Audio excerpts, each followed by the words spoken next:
dengue ay isa sa mga pangunahing banta sa kalusugan ng pamilyang Pilipino. Huwag hayaan ang lamok ang maging sanhi ng trahedya.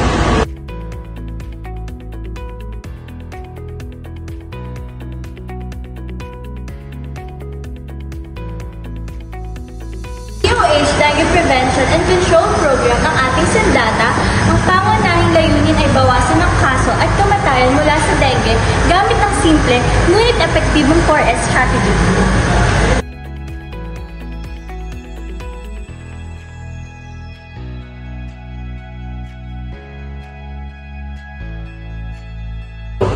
Search and destroy. Secure and protect. Seek early consultation. Support fogging.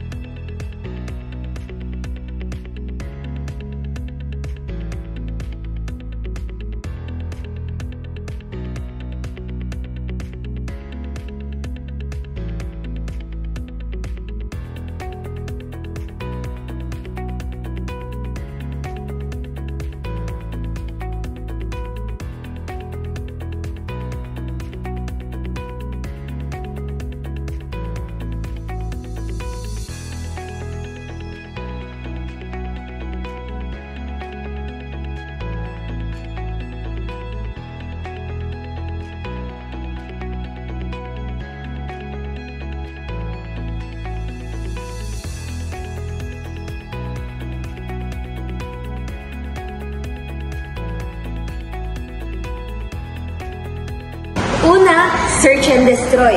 Hanapin at sirain ang mga panangingitlogan ng lamok, linisin ang mga kanal, takpan ang mga imbakan ng tubig at alisin ang mga basurang pwedeng pag-ipunan ng tubig.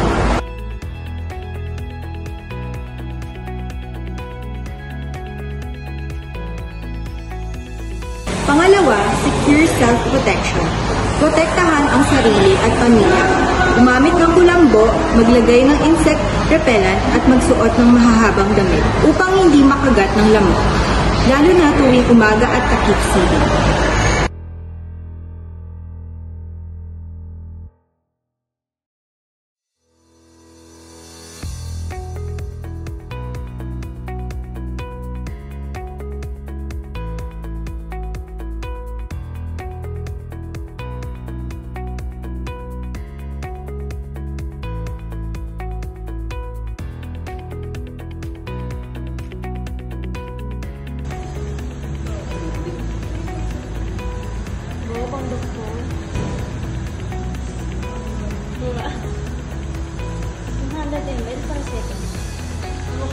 Pangatlo, seek early consultation. Sa sandaling makaranas ng lagnat o alinmang sintomas ng dengue, tulad ng sakit ng ulo, pagsusuka, at pananakit ng katawan, huwag mag-utubuli na magpakonsulta sa pinakamalapit na health center o ospital para sa tamang diagnosis at pangangalaga.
At pang-apat, support fogging in hotspot areas. Makipagtulungan sa inyong lokal na pamahalaan at DOH sa mga programa ng fogging areas sa inyong komunidad, lalo na kung may outbreak.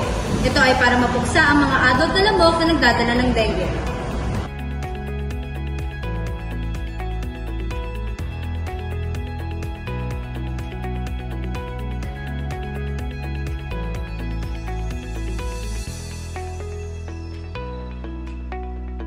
Sa pagsasagawa ng 4S, direkta natin nakakamit ang Sustainable Development 3 or SDG 3, good health and well-being. Binabawasan natin ng sakit, pinoprotektahan ng buhay, at pumilikha ng isang mas malusog na Pilipinas.